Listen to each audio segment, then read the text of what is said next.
നമസ്കാരം. അടുത്ത കഥ. ഇന്ത്യയിൽ ശമ്പളം വാങ്ങുന്നവരുടെ കണക്ക് വെച്ച് താരം എന്ന് പറയുകയാണെങ്കിൽ അത് ഷാരൂഖ് ഖാൻ ആകണം. ഹിന്ദിയിൽ ആയതിനാൽ വലിയ താരവുമാണ് അദ്ദേഹം.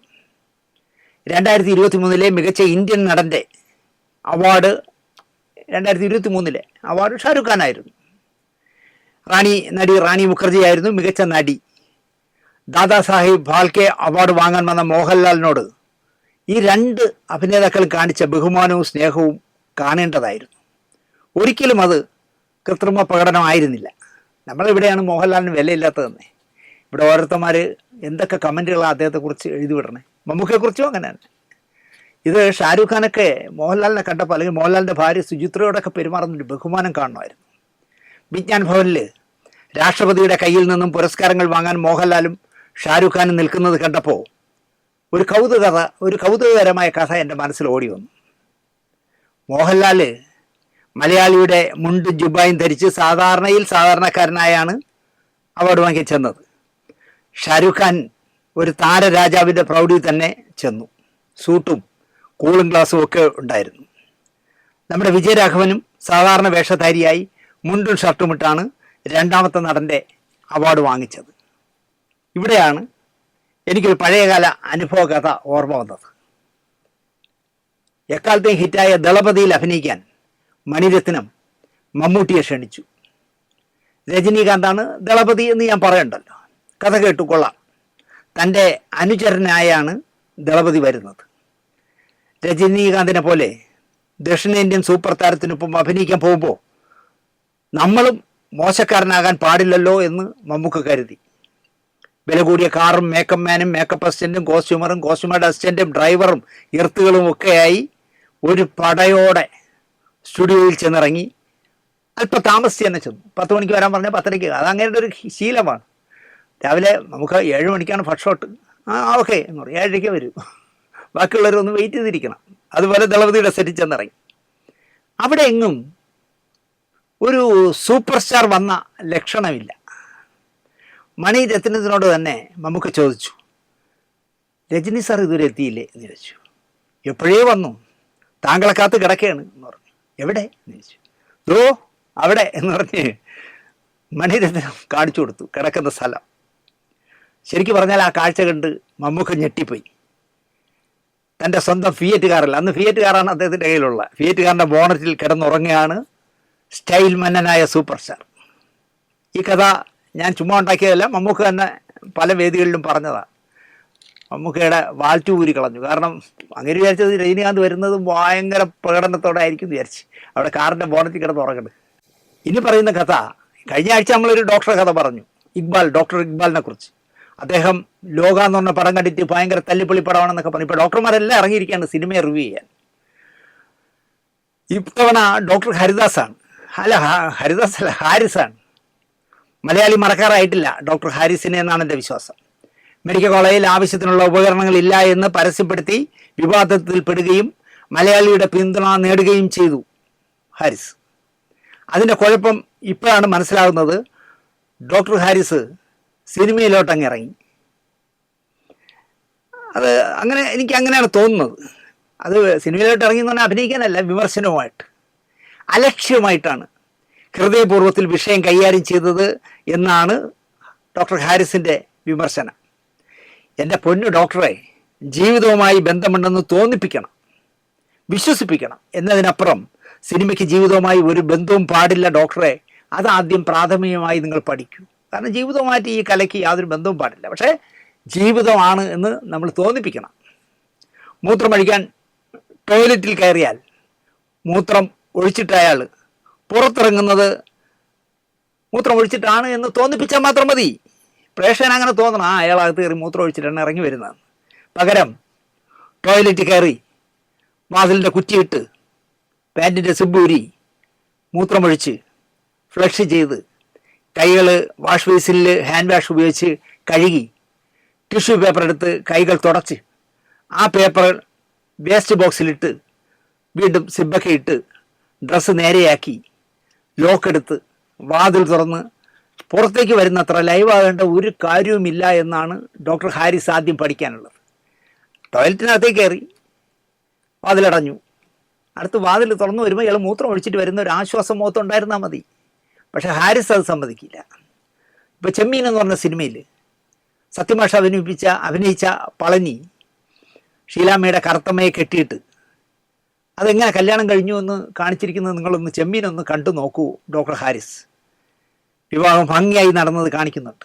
എങ്ങനെയെന്ന് ചോദിച്ചാൽ, വിവാഹം കഴിച്ച് സദ്യ കഴിച്ചിറങ്ങിയ എച്ചിലിലകളിൽ കാക്കകളും നായകളും നക്കിപ്പറക്കുന്ന ഒരൊറ്റ ഷോട്ടിലാണ് ആ പടത്തിൽ കറുത്തമ്മയും പഴനിയുമായിട്ടുള്ള കല്യാണം കഴിഞ്ഞു എന്ന് നമ്മളെ ബോധ്യപ്പെടുത്തുന്നത്.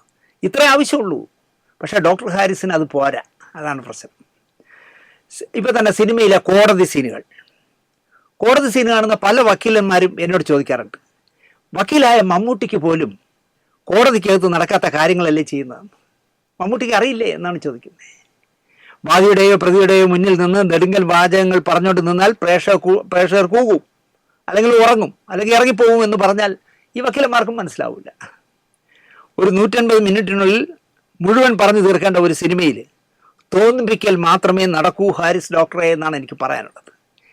ഹൃദയം മാറ്റിവെക്കൽ പോലുള്ള അവയവദാനത്തെ വളരെ അലക്ഷ്യമായിട്ടാണ് സത്യനന്ദിക്കാട് സിനിമയിൽ കൈകാര്യം ചെയ്തിരിക്കുന്നതെന്നും ഒരു കാര്യവും നന്നായി പഠിക്കാതെയാണ് മലയാള സിനിമ ഇത്തരം വിഷയങ്ങൾ അവതരിപ്പിക്കുന്നത് എന്നും സയൻസിനെ പോലും വളച്ചും ഒടിച്ചും വക്രീകരിച്ച് കാണിക്കുന്നുവെന്നും ജനങ്ങളുടെ ശാസ്ത്ര അവബോധത്തെയും സിനിമയുടെ ക്രെഡിബിലിറ്റിയെയും നഷ്ടപ്പെടുത്തുന്നുവെന്നും ഹാരിസ് ഡോക്ടർ പറഞ്ഞു തള്ളുകയാണിപ്പോൾ.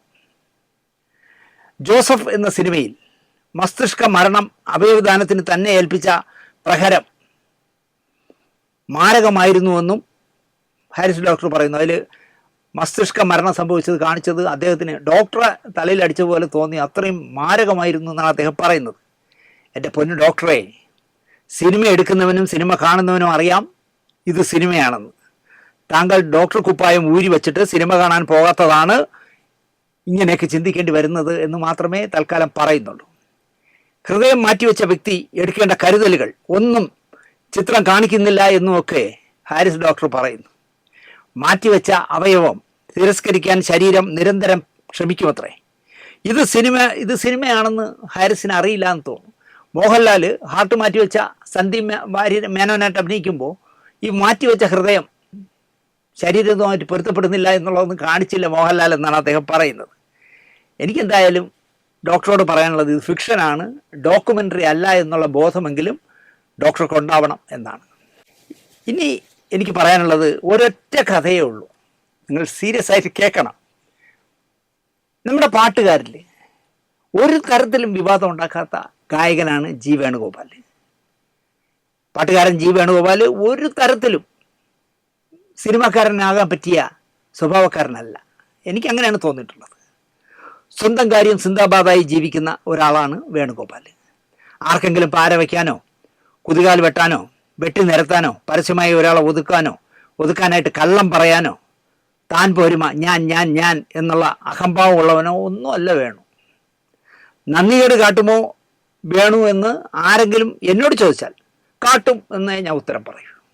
ഞാൻ ആദ്യമായി സംവിധാന സഹായിയായ ഊഴത്തിലെ ONV കുറുപ്പ് സാർ എഴുതി അർജുന മാഷ് സംഗീതം നൽകിയ കാണാനഴകുള്ള മാണിക്യ കുയിലേ എന്നുള്ള പാട്ട് ലൈവായി പാടി ചിത്രീകരിച്ചു തിരുവനന്തപുരത്ത് തരങ്കണിയിൽ. ഒരു വൈകുന്നേരം ഒരു 6:30-7 മണിക്കാണ് അതിൻ്റെ റെക്കോർഡിങ് നടക്കുന്നത്.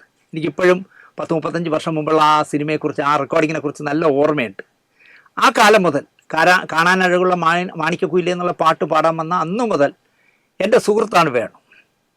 എവിടെ വെച്ച് കാണുമ്പോഴും ദിനേശേ, സ്വതന്ത്രനായി ഒരു സിനിമ ചെയ്യുമ്പോൾ ഒരു പാട്ട് എനിക്ക് തരണമെന്ന് ചിരിച്ചോണ്ട് പറയുമായിരുന്നു വേണു. ഞാൻ ആ വാക്ക് പാലിച്ചു.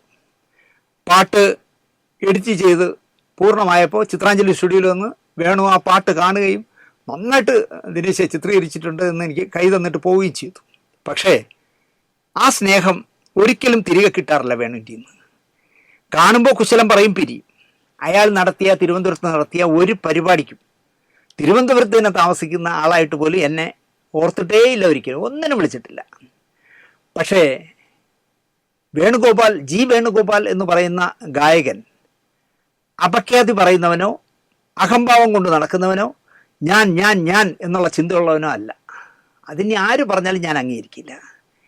വേണുഗോപാലിനെതിരെ ഇപ്പോൾ സോഷ്യൽ മീഡിയയിൽ ഒരു വിവാദത്തിന് നമ്മുടെ മലയാള സിനിമയിലെ മുതിർന്ന ഒരു ഗുരു കാരണവർ തന്നെ തിരികൊളുത്തിയിരിക്കുന്നു.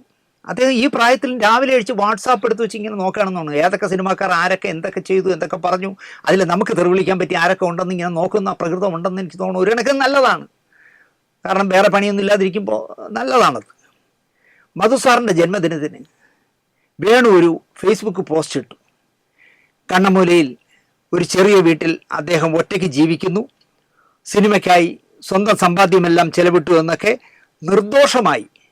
എന്നാൽ ഇത് വിവാദമാക്കാൻ പറ്റിയവർ നോക്കിയിരിപ്പുണ്ട് എന്ന ചിന്തയില്ലാതെ വേണുഗോപാൽ പോസ്റ്റ് ചെയ്തു. അതിൽ കയറിയാണ് ഗുരു കാരണവർ ഒരു പിടിപിടിച്ചത്.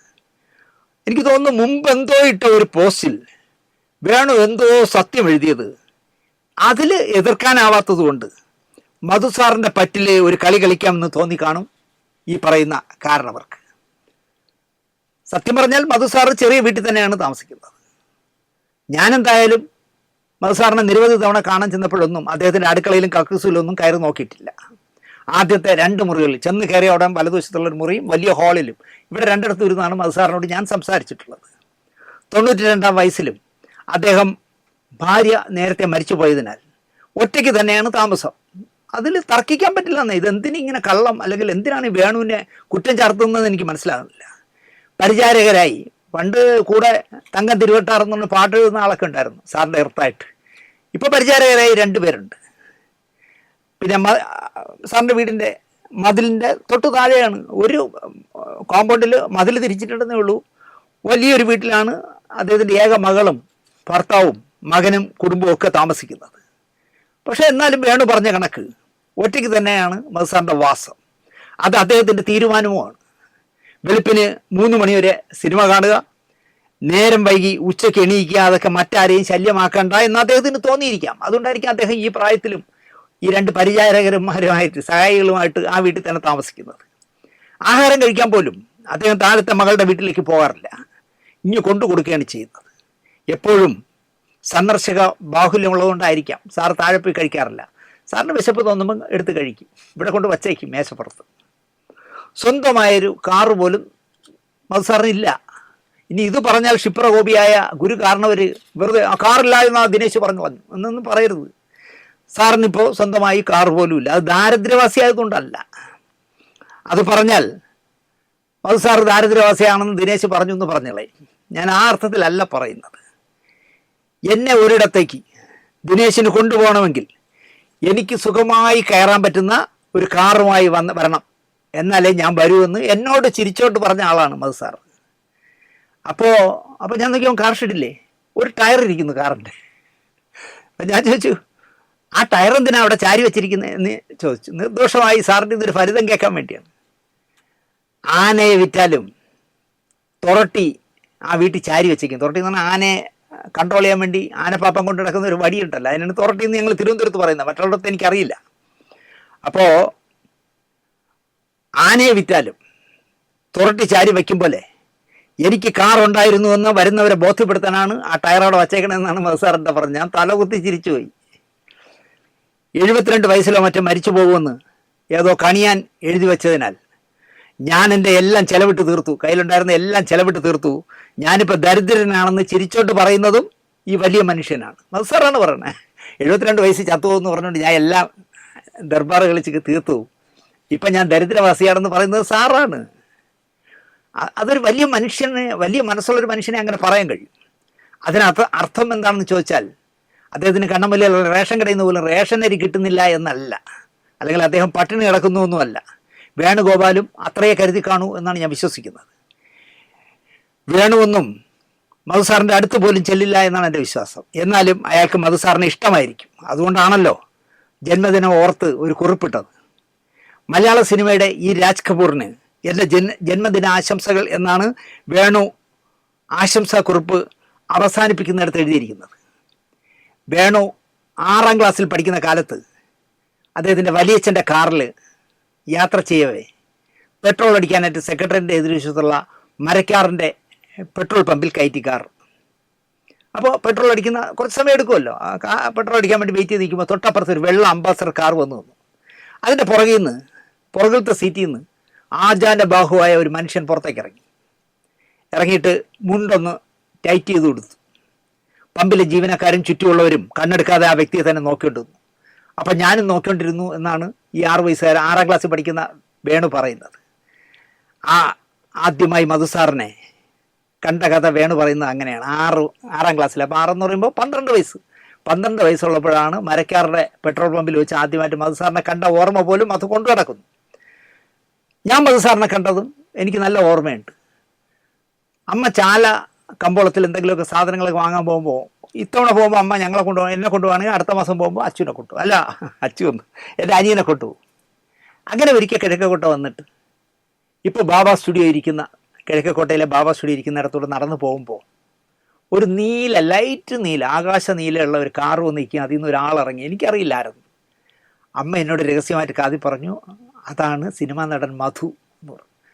മർഫിയുടെയോ ഫിലിപ്സിൻ്റെയോ ഒരു കടയുണ്ടായിരുന്നു അവിടെ, ഷോറൂം.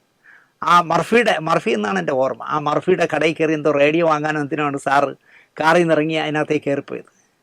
ഇപ്പോഴും ഞാൻ മധുസാറിനെ കാണുമ്പോൾ ആ കുട്ടിക്കാലത്ത് സാറിനെ ആദ്യമായി കണ്ടത് ഓർക്കാറുണ്ട്. ചീത്തവിളി വന്നപ്പോൾ പാവം വേണു ആ പോസ്റ്റിനെ എഡിറ്റ് ചെയ്തു. ആക്കിയവരുടെ നെഞ്ചിലെ കല്ലിറങ്ങട്ടെ എന്ന് വേണു വിചാരിച്ചാണ്. ഞാനാണെങ്കിൽ പോടാവില്ലേ എന്ന് പറഞ്ഞു. ഞാൻ എഡിറ്റ് ഒന്നും ചെയ്യില്ല. ഞാൻ ഇട്ട ഒരു പോസ്റ്റ് എഡിറ്റ് ചെയ്തിട്ടില്ല. ഞാൻ ചെയ്ത ഒരു പ്രോഗ്രാം എഡിറ്റ് ചെയ്തിട്ടില്ല. ഇങ്ങനെ കുരയ്ക്കുന്നവരൊക്കെ കുരയ്ക്കട്ടെ എന്ന് വെക്കേണ്ടതെന്ന്. പക്ഷെ പാവം വേണു കയറി എഡിറ്റ് ചെയ്തു. മധു സാറിന് എത്ര വസ്തുവുണ്ട്, മകളുടെ ഭർത്താവിൻ്റെ അച്ഛൻ ആരാ, അദ്ദേഹം രാവിലെ എത്ര ഇഡ്ഡലി കഴിക്കും, താമസിക്കുന്ന വീട്ടിൽ എത്ര മുറി, അതിൽ താഴോട്ട് എത്ര വാതിൽ, ഇതൊന്നും അവിടെ പൊറുതിയില്ലാത്തവർ അറിയണ്ട എന്ന പക്ഷക്കാരനാണ് ഞാൻ. വേണുവിനും ചിലപ്പോൾ അതറിയില്ലായിരിക്കും. മன்னிച്ചിടുങ്കോ എന്ന് വേണു ഒരു പോസ്റ്റ് ഇടണമെന്നാണ് ഞാൻ പറഞ്ഞത്. എന്നെ വിവാദങ്ങളുടെ നടുവിൽ കൊണ്ടാക്കി കൊടുത്ത ഒരു കാരണവരെ മன்னிച്ചിടുങ്കോ എന്നൊരു പോസ്റ്റ് ഇടണം വേണു എന്ന് മാത്രം പറഞ്ഞുകൊണ്ട് നന്ദി, നമസ്കാരം.